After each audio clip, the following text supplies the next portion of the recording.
Start recording कर दी या फिर रिकॉर्डिंग? चलिए मेरे प्यारे साथियों, मैं पवन कुमार त्रिपाठी आप सभी लोग का एग्जाम पूर्व कलम से क्रांति में आप सभी लोग का तहे दिल से साथियों, जो लोग पहली बार हमारे एमपी एग्जाम्स बाई एग्जाम पर उन सभी से मेरा विशेष रिक्वेस्ट है, चैनल को सब्सक्राइब करें, बेल आइकन का बटन जरूर प्रेस करें ताकि सब वीडियो के नोटिफिकेशंस आपको मिलते रहें।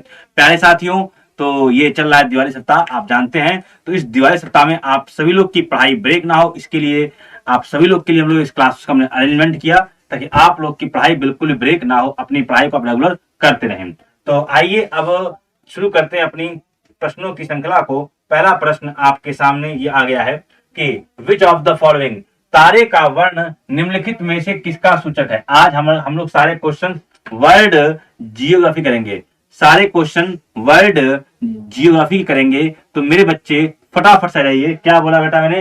तारे का वर्ण निम्नलिखित में से किसका सूचक है। तारे का वर्ण निम्नलिखित में से किसका सूचक है। आपके ऑप्शंस हैं वजन, दूरी, ताप और साइज।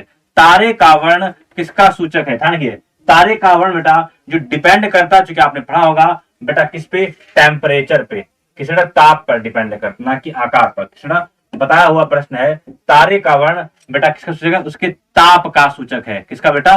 ताप का सूचक है। चलिए अगला क्वेश्चन आगे बढ़ते हैं। निम्नलिखित में से कौन सी हमारी निकटतम ज्ञात आकाश गंगा गैलेक्सी है। आपको बताना है कौन सी हमारी निकटतम ज्ञात आकाश गंगा है। बताइए जल्दी से।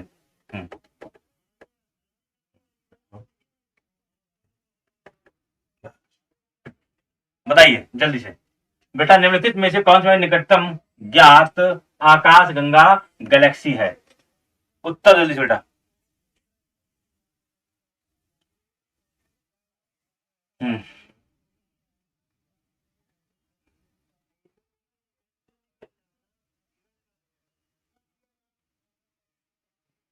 बेटा निम्नलिखित में से कौन सी हमारी निकटतम ज्ञात, मेरे बच्चे निम्नलिखित में से कौन सी हमारी निकटतम ज्ञात आकाश गंगा गैलेक्सी है। बहुत ही प्यारा प्रश्न है, सिंपल सा प्रश्न है, उत्तर दीजिए।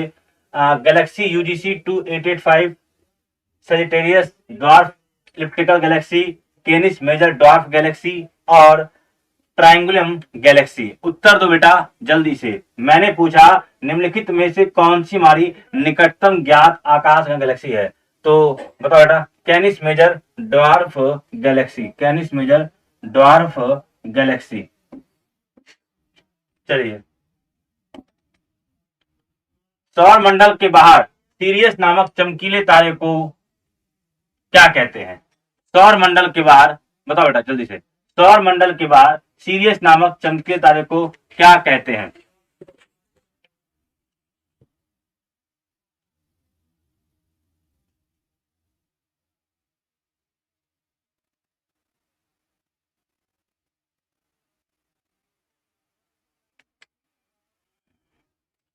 जल्दी तो बेटा।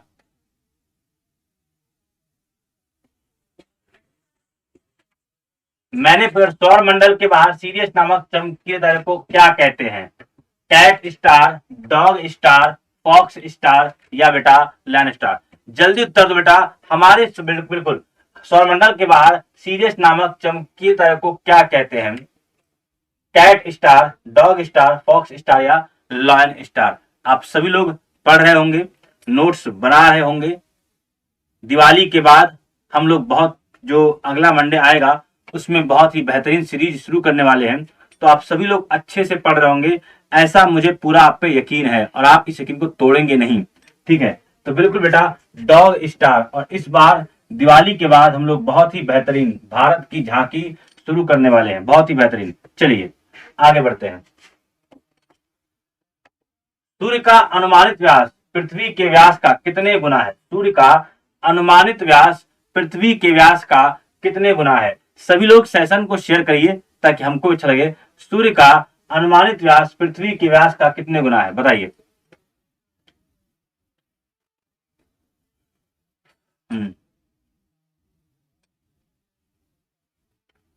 तो पहले तो सूर्य का अनुमानित व्यास कितना है।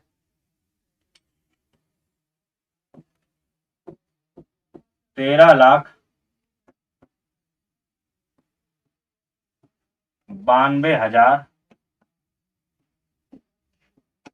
वर्ग kilometre, 13 lakh sorry kilometre, sorry माफ करिए किलोमीटर। लेकिन यहां हमने क्या पूछा है, यहां पूछा है पृथ्वी के व्यास का। तो मेरे बच्चे ध्यान रखिए, सूर्य का अनुमानित व्यास पृथ्वी के व्यास का 109 गुना है। ध्यान रखिए कितना बेटा, 109 गुना है।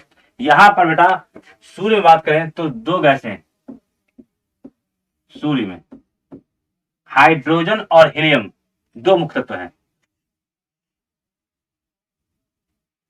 नोट कर लो, हाइड्रोजन, सभी लोग बड़ा अच्छे से, हाइड्रोजन एवं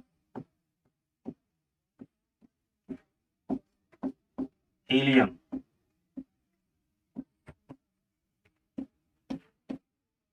मुख्य तत्व। ये इंपॉर्टेंट है, अक्सर आपसे एग्जाम में पूछता है। और आप जानते हैं सूर्य हमारे सौरमंडल में जानते हो क्या है, मध्य में है और 8 ग्रह इसकी परिक्रमा लगाते हैं। सूर्य के कितने बड़ा, 8 ग्रह हैं। ठीक है, सौरमंडल में कितने ग्रह हैं, सौरमंडल में लिख लो, सौरमंडल में 8 ग्रह। सौरमंडल में जो लोग बिल्कुल नए हैं, जो बिल्कुल लल्ला हैं, उनके लिए लिख दो ना, इतना तो बच्चे जानते ही हैं। कौन सा ग्रह लाल ग्रह के नाम से भी जाना जाता है, कौन सा ग्रह लाल ग्रह के नाम से जाता है, बताओ।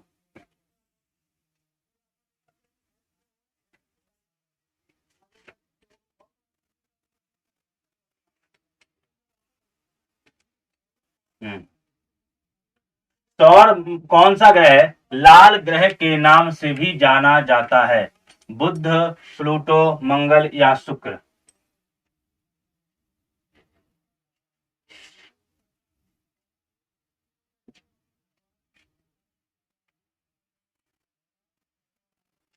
कौन सा ग्रह लाल ग्रह के नाम से भी जाना जाता है, बुध, प्लूटो, मंगल और शुक्र।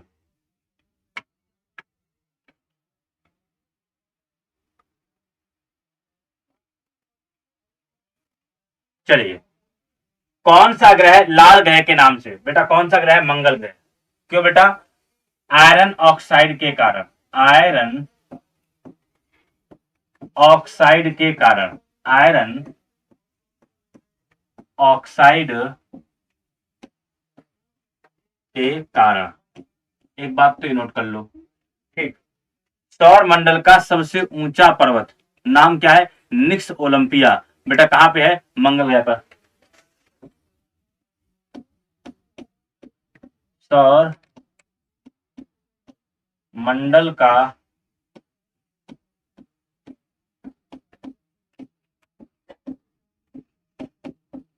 सबसे ऊंचा पर्वत कौन सा बेटा, निक्स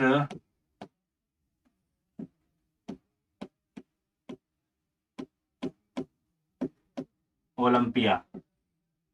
कहा है बेटा, मंगल ग्रह पर।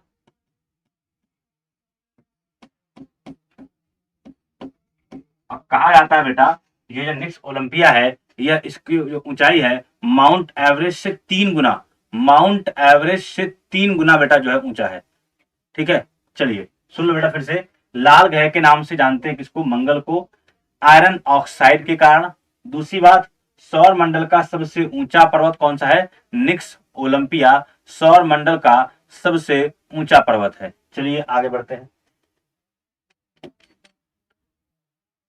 महत्वपूर्ण बात, दिवाली सप्ताह चल रहा है, आप लोगों ने दिवाली खूब धूमधाम से मनाई होगी, और आपकी इस दिवाली को और भी अच्छे से मनाने के लिए एग्जामपुर लाया बेटा क्या, आपको सभी कोर्सेज पर 75% का डिस्काउंट, सभी कोर्सेज पर 75% का डिस्काउंट आपको मिलेगा। लेकिन उसके लिए आप करना क्या होगा, मेरे बच्चे आप सभी लोग एग्जामपुर का ऑफिशियल ऐप डाउनलोड करिए और पेड कोर्स जाके कोर्स को सेलेक्ट करिए और वहां जाके यूज करिए कोड दिवाली 75। जैसे ही आप दिवाली 75 कोड यूज करेंगे तो मेरे बच्चे आपको वहां पर क्या मिलेगा बेटा, 75% डिस्काउंट। जो भी आप कोर्स सेलेक्ट करेंगे उस सभी कोर्सेज पे आपको 75% का डिस्काउंट देखने को मिलेगा।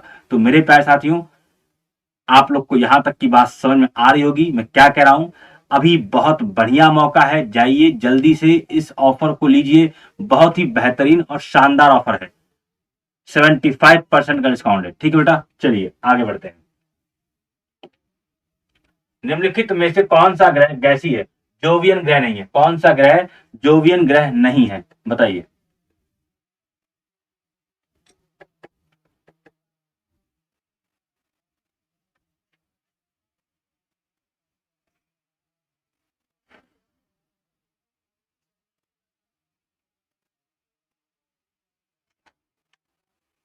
बताइए, निम्नलिखित में से कौन सा ग्रह गैसीय या जोवियन ग्रह नहीं है? मार्स, यूरेनस, शनि और बृहस्पति, कौन सा नहीं है?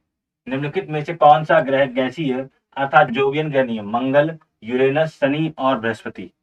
सिंपल सा प्रश्न है बेटा, कौन सा? मंगल ग्रह बेटा गैसीय ग्रह नहीं है। ठीक है, चलिए आगे बढ़ते हैं। निम्नलिखित में से किस ग्रह को गैस जियांट भी कहता है? आपको उसका नाम बताएं जिसे हम लोग कहते हैं गैस दानव कहते हैं। हम्म,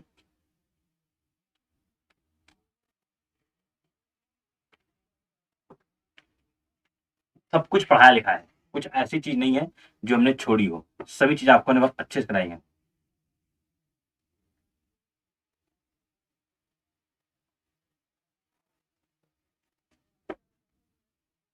बताइए, किस ग्रह को बेटा गैस दानव कहा जाता है? किस ग्रह को गैस दानव कहते हैं?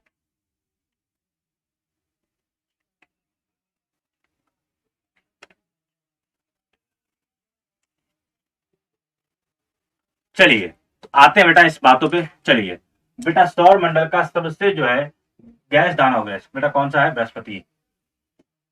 सौर मंडल का सबसे बड़ा ग्रह, सौर मंडल का सबसे बड़ा ग्रह, सौर मंडल का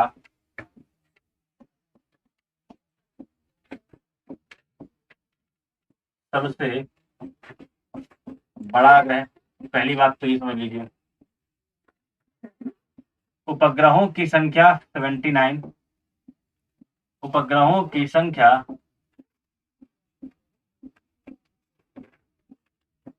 79,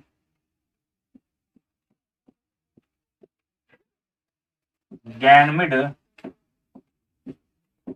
सबसे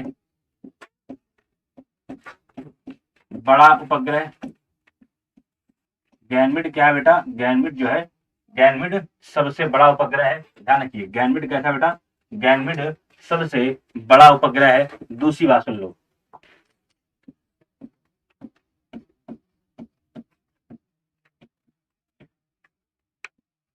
सौर मंडल में सर्वाधिक, सौर मंडल का सर्वाधिक पलायन वेग,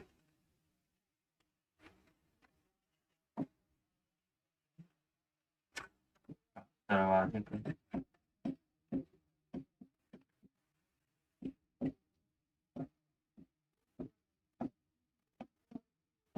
पलायन वेग कितना? 59.5 किलोमीटर प्रति सेकंड। 59.5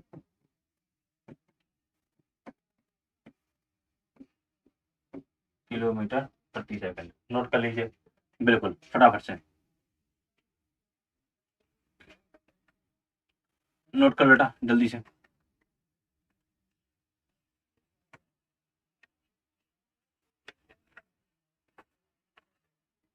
एक चीज और रह गई, हाँ, सूर्य की परिक्रमा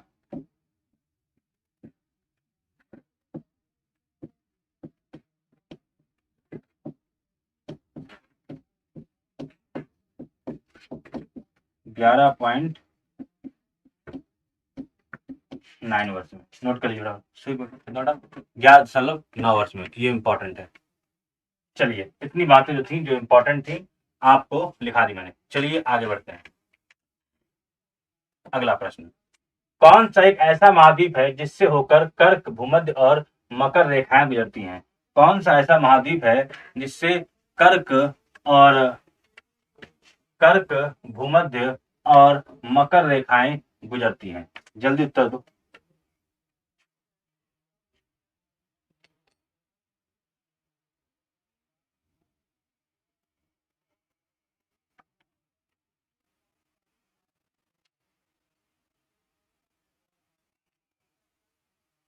कौन सा एक ऐसा महाद्वीप है जिससे होकर कर्क, भूमध्य और मकर रेखाएं गुजरती हैं, जिससे कर्क, भूमध्य और मकर रेखाएं गुजरती हैं?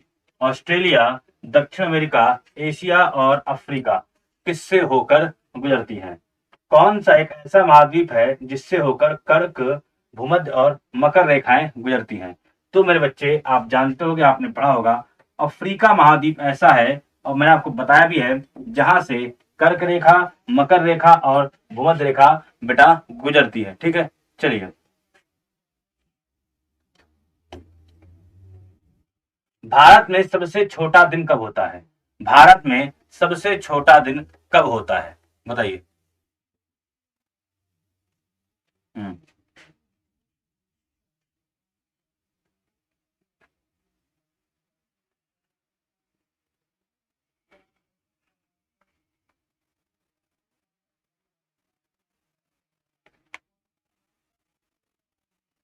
बताइए।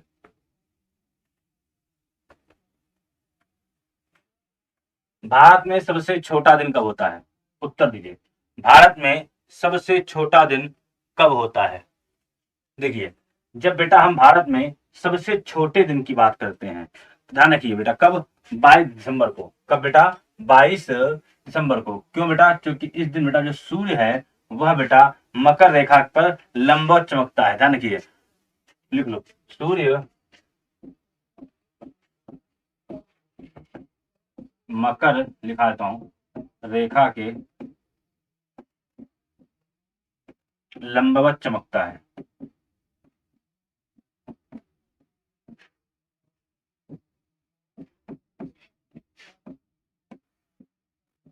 इसे शीत अयनांत कहते हैं। शीत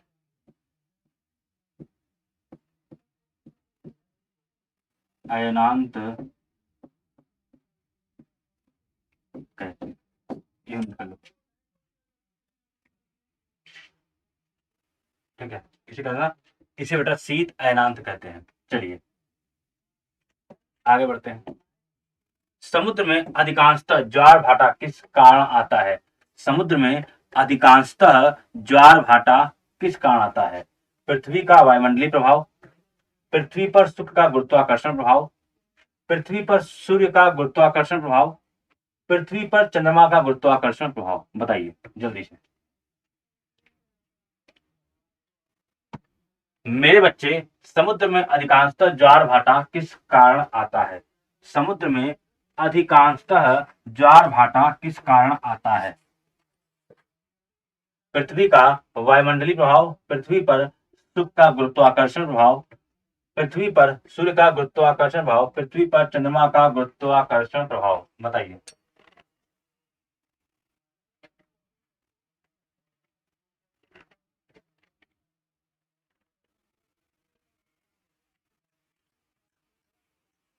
समुद्र में अधिकांशतः ज्वार भाटा किस कारण आता है?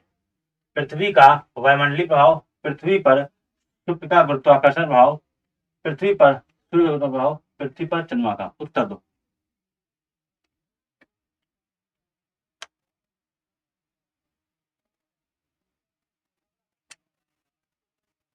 चलिए, पृथ्वी पर चंद्रमा का गुरुत्वाकर्षण प्रभाव, पृथ्वी पर चंद्रमा का। अच्छा, कुछ लोग को अभी पता नहीं होगा। देखिए, जब जब समुद्र का जल स्तर उठता है समान से, जब समुद्र का जल स्तर समान से ऊपर उठता है तो हम क्या कहते हैं? लिख लो, समान जल स्तर। क्योंकि बहुत से बच्चे भी ऐसे हैं यहाँ पे, जल स्तर सामान्य से ऊपर तो ज्वार, जल स्तर, क्योंकि बहुत से बच्चे ऐसे भी है ना जिनको पता नहीं है भाटा होता क्या है। जल स्तर सामान्य से नीचे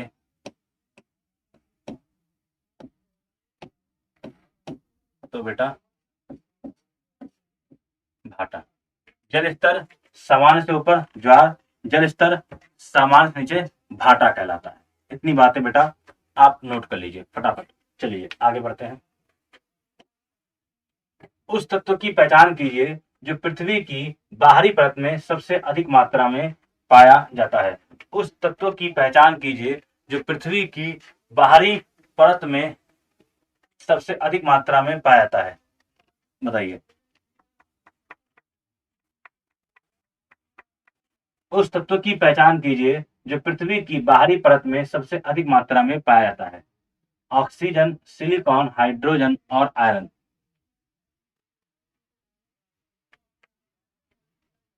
बताइए।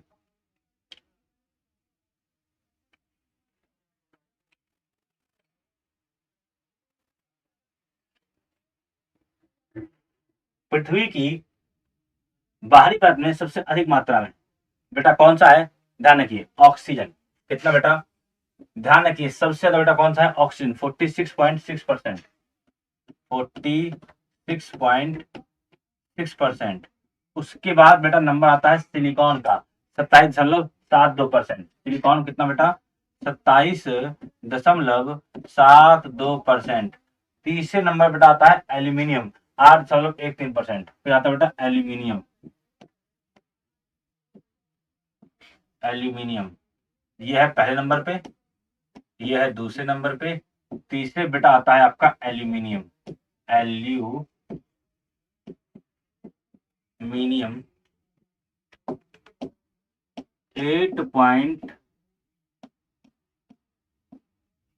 8.13%, 8.13%। चलिए आगे बढ़ते हैं, फटाफट नोट कर लीजिए। लिखा है कि नोट कर लो, सेशन को शेयर तो करोगे नहीं तुम लोग, नोट ही कर लो। जियोलाइट क्या है?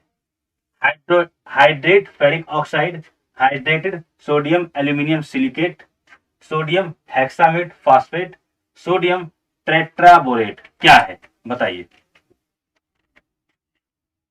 जियोलाइट क्या है? जियोलाइट क्या है? Hydrate ferric oxide, hydrate sodium aluminium silicate, sodium hexametaphosphate और सोडियम टेट्राबोरेट, क्या है?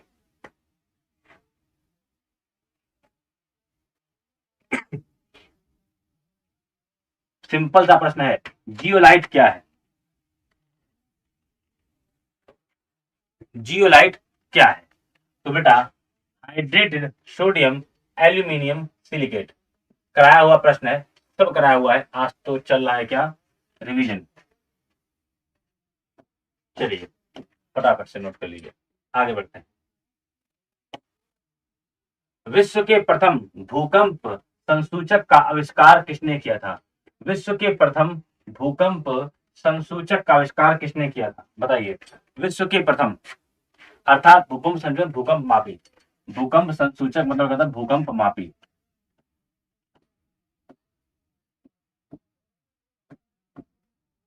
भूकंप मापी।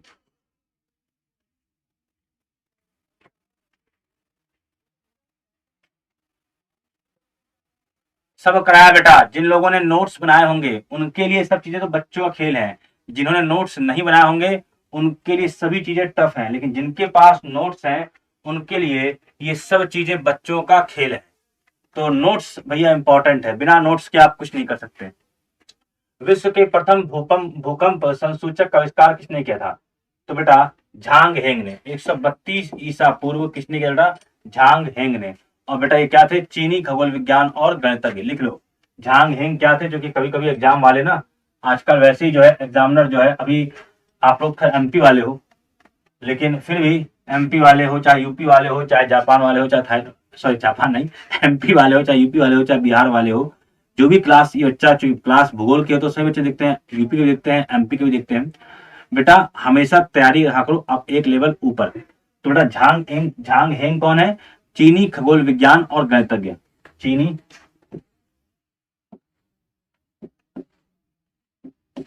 खगोल विज्ञानी और गणितज्ञ, और गणितज्ञ, चीनी खगोल विज्ञानी और बेटा गणितज्ञ। नोट कर लो जल्दी से फटाफट से, ठीक है। चलिए, ज्वालामुखी विस्फोट में निम्नलिखित में से कौन सी गैस लगातार सर्वाधिक मात्रा में दिखाई है? ज्वालामुखी विस्फोट में निम्नलिखित में से कौन सी गैस लगातार सर्वाधिक मात्रा में दिखाई देती है? जलवाष्प, कार्बन डाइऑक्साइड, सल्फर डाइऑक्साइड और हाइड्रोजन सल्फाइड। बताइए।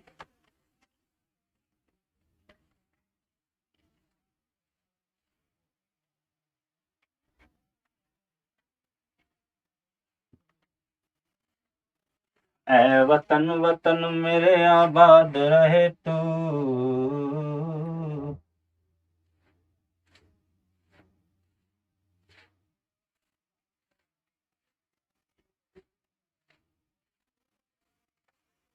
चलिए बेटा देखो, जलवाष्प। अब यहाँ बेटा आप सुन लो, यहाँ आप बेटा सुन लो, जलवाष्प अर्थात H2O। बेटा यह जो है सबसे मतलब प्रथम नंबर पे, फर्स्ट पोजीशन पे, ये देख लो फर्स्ट पे बेटा जलवाष्प।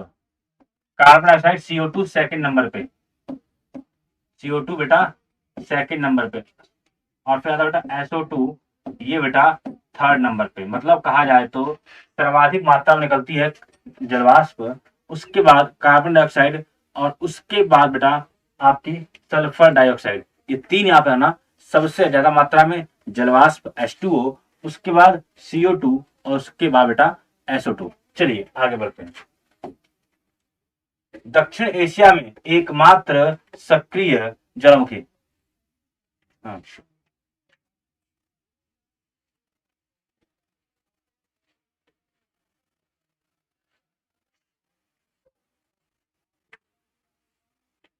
बताइए जैसे। दक्षिण एशिया में एकमात्र सक्रिय ज्वालामुखी, नारकोंडम द्वीप, तोसम पहाड़ी, बैरन द्वीप या धीनोधर पहाड़ी। तो बेटा सभी जानते हैं, आपको पता होगा बैरन द्वीप। दक्षिण अफ्रीका में, एशिया में एकमात्र सक्रिय कौन सा बेटा? बैरन द्वीप। चलिए आगे बढ़ते हैं। फिर कहूँ बेटा, सभी लोग जिन लोगों ने अभी तक एग्जाम पूर्व में के एप्लीकेशन से अभी तक जिन लोगों ने दिवाली का जो है अपना ऑफर नहीं लिया है, जल्दी से ले लो बेटा। दिवाली 75 कोड यूज करो, सभी कोर्सेज पे आपको मिलेगा 75% का फ्लैट डिस्काउंट। तो देर बिल्कुल नहीं करना है, जाइए और जल्दी से इस ऑफर को लीजिए। बहुत ही बेहतरीन बेटा ऑफर है। चलिए आगे बढ़ते हैं। भारत का एकमात्र सक्रिय जलामुखी, ये शायद दोबारा आ गया क्या? चलो बताओ, चलो कोई नहीं, बताओ। भारत का एकमात्र सक्रिय, वो था दक्षिण एशिया का, ये पूछा भारत का, माफ करना, वो था दक्षिण एशिया का, ये पूछा भारत का। तो भारत का एकमात्र सक्रिय ज्वालामुखी, नारकोंडम द्वीप, बैरन द्वीप, बारातंग द्वीप और डेक्कन द्वीप। हम्म,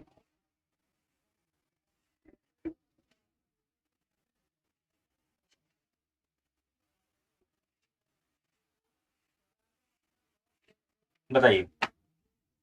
भारत का एकमात्र सक्रिय ज्वालामुखी कौन सा है? दक्षिण एशिया का आप बताया था बेटा क्या? बिल्कुल आप बता चुके हो। आइए, बिल्कुल सही, जिन्होंने उत्तर दिया बिल्कुल ठीक। बेटा चाहे दक्षिण एशिया और भारत हो, दोनों का बेटा एक ही है, बैरन द्वीप, अंडमान निकोबार द्वीप समूह पे। ठीक है, चलिए। विश्व की सबसे गहरी झील कौन सी है? विश्व की सबसे गहरी कौन सी है?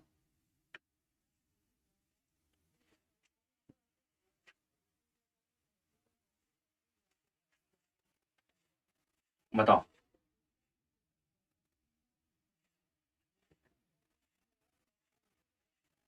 विश्व की सबसे गहरी झील, सुपीरियर, बैकाल, वोसक और झील। विश्व की सबसे गहरी झील, बहुत ही प्यारा प्रश्न है। विश्व की सबसे गहरी झील कौन सी है? बहुत ही प्यारा प्रश्न है बेटा, कौन सी है? बैकाल झील। कौन सी बेटा? बैकाल झील। बेटा ये सुन लीजिए, ये सबसे बड़ी मीठे पानी की, दुनिया की सबसे बड़ी मीठे पानी झील, लिख लो। दुनिया की सबसे बड़ी, दुनिया की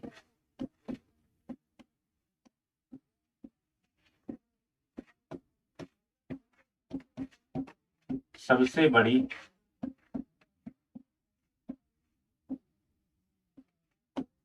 मीठे पानी की झील, है ना? दुनिया की सबसे बड़ी मीठे पानी की झील बैकाल झील है कहाँ पे? रूस के साइबेरिया क्षेत्र के दक्षिण भाग में, लिख लो। रूस के साइबेरिया क्षेत्र के दक्षिण भाग में, रूस के साइबेरिया क्षेत्र के, देखो एक एक चीज को लिखा रहा हूं इसीलिए ताकि तुम लोग नोट कर लो, क्षेत्र के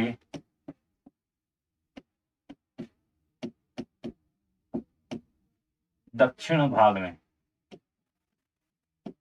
रूस के साइबेरिया क्षेत्र के दक्षिण भाग में बैकाल झील, ध्यान रखिए, ठीक है। रूस के है दुनिया की सबसे बड़ी झील या दुनिया की सबसे बड़ी मीठे पानी की झील, दोनों का उत्तर सेम आएगा। चलिए आगे बढ़ते हैं। निम्नलिखित जल निकायों में से किसकी लवणता सर्वाधिक है? लेक वॉन, लाल सागर, मृत सागर या बृहत लवण झील, बताइए।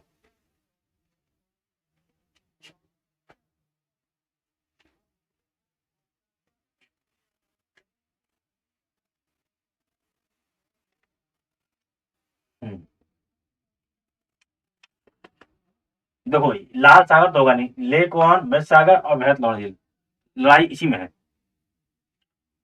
तो लेक वॉन में जल्दी बताओ, जल्दी से लड़ाई बताओ। लड़ाई तीनों में है, ए सी और डी में, बी तो है नहीं। लड़ाई तीन में है, ए सी और डी में है। अब इन लड़ाई को कौन जीतता है ये आपको तय करना पड़ेगा, कौन जीतेगा। सिंपल सा है, देखिए लेक वॉन में लवणता 330% लवणता, नोट कर लीजिए। मृत सागर में 238%, नोट कर लो। मैंने कहा ना एक एक चीजों को नोट करते रहोगे ना, मेरी क्लास में पेन अगर चलाओगे तो मैंने गारंटी दे रहा हूं तुमको कोई भी ऐसा क्वेश्चन नहीं होगा जो तुम्हारी कॉपी से बाहर आएगा, सब कुछ नीचे आएगा।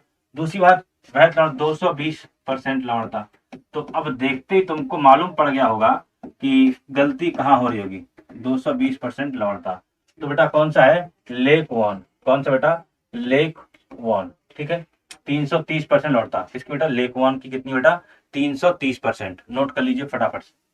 चलिए आगे बढ़ते हैं। निम्नलिखित में से किस स्थानीय पवन को डॉक्टर वायु कह भी कहते हैं? किस स्थानीय पवन को डॉक्टर वायु भी कहते हैं, बताइए। हरमट्टन, बोरा, मिस्टन और चिनुक, बताइए।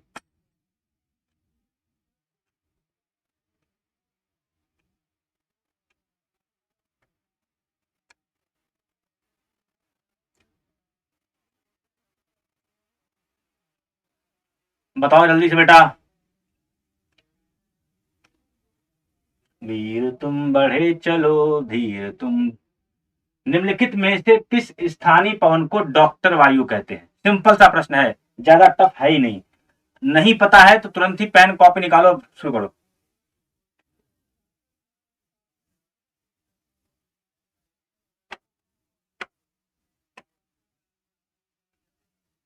चलिए हरमट्टन, बेटा सुन लो इसके बारे में। सहारा रेगिस्तान के, सहारा रेगिस्तान के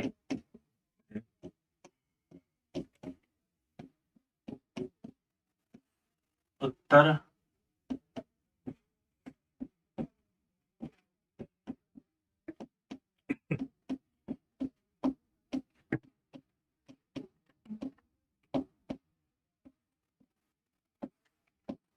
पश्चिम की ओर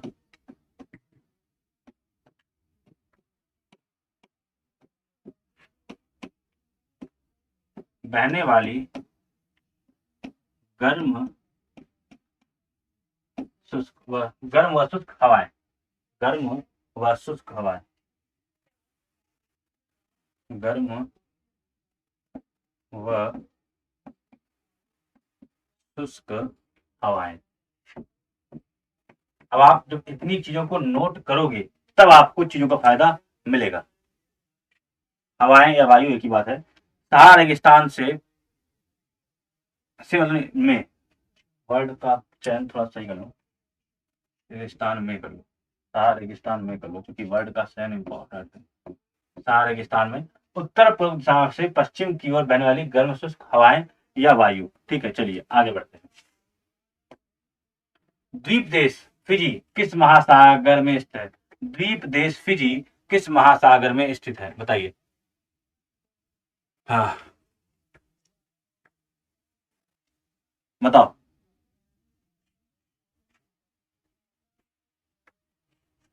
द्वीप देश फिजी किस महासागर में स्थित है? बहुत ही प्यारा प्रश्न है, उत्तर दो। द्वीप देश फिजी किस महासागर में स्थित है?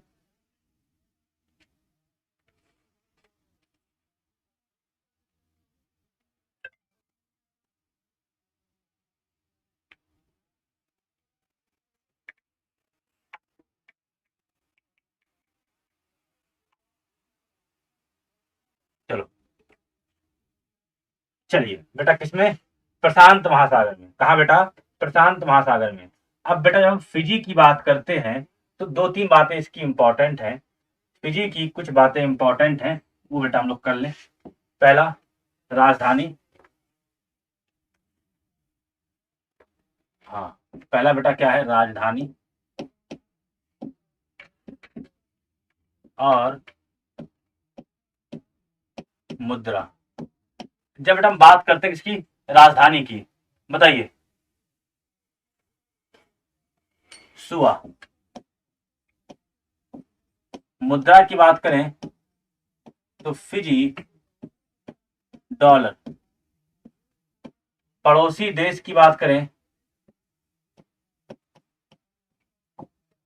पड़ोसी देश की जब बात करते हैं तो तीन इसके पड़ोसी देश हैं। कौन कौन से? वनुआत, टोंगा और तुलु। वनुआत, वनु वनुआत, टोंगा और तुवलु, ये बेटा इसके पड़ोसी देश हैं। फिजी प्रशांत महासागर में है और राजधानी इसकी सुआ है। मुद्रा इसकी फिजी डॉलर है। पड़ोसी देश वनुआत, टोंगा और, नोट कर लो, तुवलु।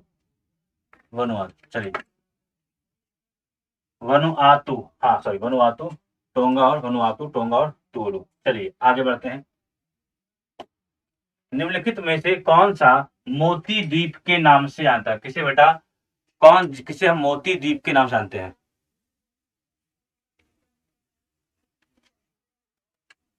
हम्म, बताइए। जापान, मालदीव, इजराइल और बहरीन। बताइए।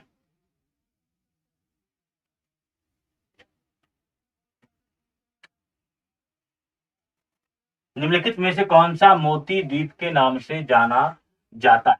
मोती द्वीप के नाम से, सिंपल सा प्रश्न है। तो बेटा बहरीन। राजधानी क्या है इसकी बेटा? मनामा।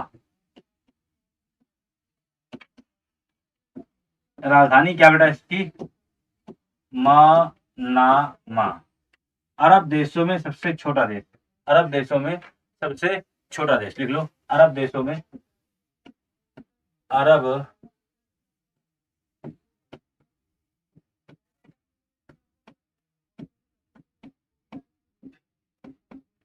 सबसे छोटा देश, नोट कर लो फटाफट से। चलिए, किस देश को विश्व का कॉफी बाउल कहा जाता है? किस देश को विश्व का कॉफी बाउल? बताइए।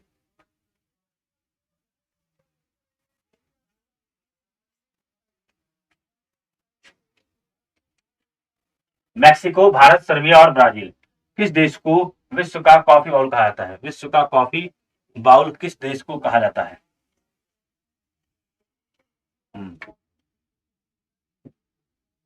शीर्ष कॉफी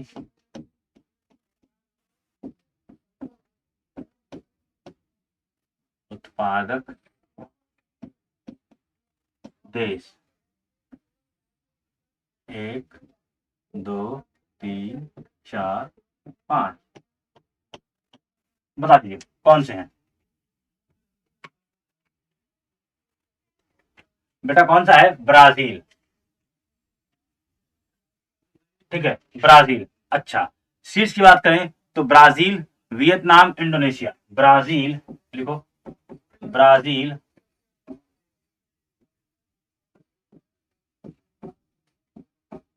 वियतनाम,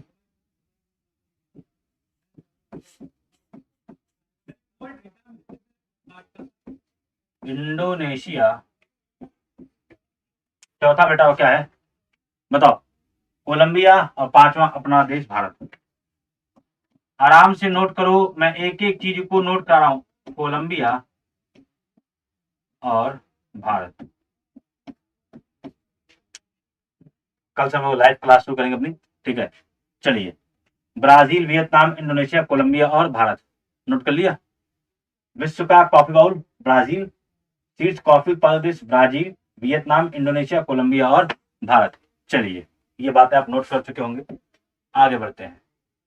निम्नलिखित में से एड्रियाटिक की रानी किसे कहते हैं? एड्रियाटिक की रानी किसे कहा जाता है बताइए? एड्रियाटिक की रानी किसे कहते हैं? वेनिस, रोम, फ्लैंडर्स या लिस्बन, बताइए।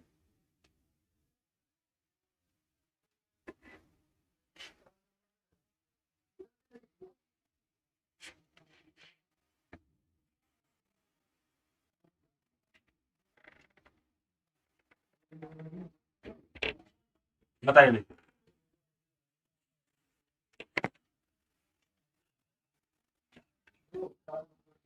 चलिए बेटा, कौन सा है? वेनिस। ध्यान रखिए बेटा, कौन सा है? वेनिस। एक बात यहाँ ध्यान रखिए बेटा, वेनिस में सड़कें नहीं है, यहाँ पर पानी पानी है। और पुराने समय का आता है कि ये बहुत ज्यादा व्यस्तम बंदरगाह था, और यहाँ पर बेटा क्या चलती नाव, तो वेनिस में जो जो नाव चलती है उसको गोडोला कहते हैं। वेनिस में पानी में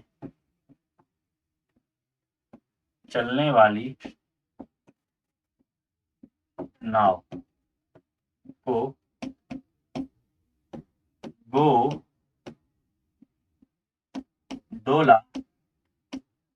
कहते हैं, गोडोला कहते हैं, गोडोला कहते हैं। चलिए आगे बढ़ते हैं। निम्नलिखित किसे सफेद हाथियों का देश, सफेद हाथियों का देश किसे कहते हैं? सब कराया हुआ है, बताइए। सफेद हाथियों का देश,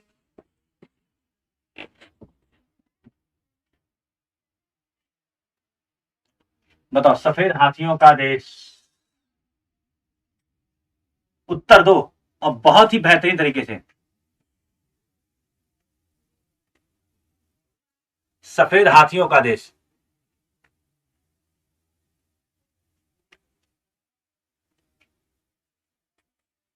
सफेद हाथियों का देश, बहुत ही सिंपल है। चलिए, थाईलैंड। अफ्रीका को अंधकार का महाद्वीप,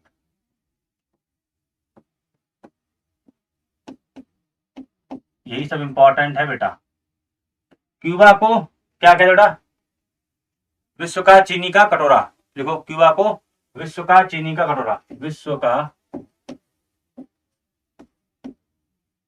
चीनी का कटोरा।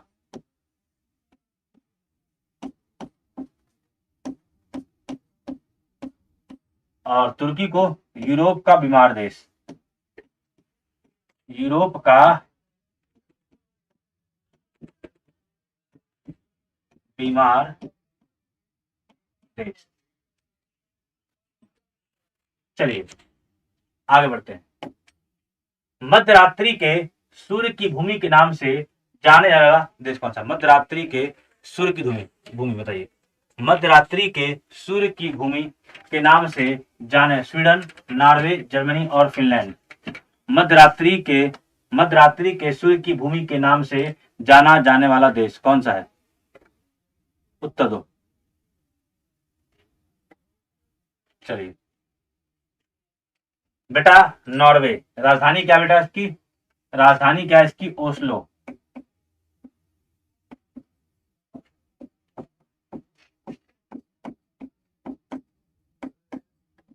ठीक, चलिए आगे बढ़ते हैं।